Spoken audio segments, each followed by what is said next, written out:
असं आहे की आपण एक पक्क ठरवलेलं आहे की आपण सगळेजण असे हिंदू आहोत की ज्यांना आपला हिंदू धर्म बळकट करायचा आहे. ते मनात असं पक्क ठाण मांडून बसतं. त्यासाठी आपल्याला त्यासाठी काय करायला हवं, तर आपल्याला एक गोष्ट आपण पक्की ठरवलेली आहे ती म्हणजे हिंदूंचा एक एक रुपया हिंदूंकडेच आहे. त्यासाठी आपण असा विचार केला की आधी गंगापूर रस्त्याला आपण याचं आदर्श करू. गंगापूर रस्त्यावर हे जेव्हा होईल त्यावेळेला हळूहळू नाशिकभर हे होऊ शकेल असं आपल्या मनातला विचार आहे.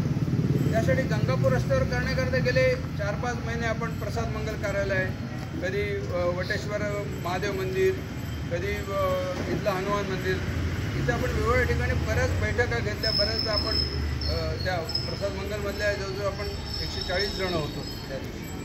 तर त्याला जोडलेले भरपूर जण आहेत. तर हे नंतर काढू आपण.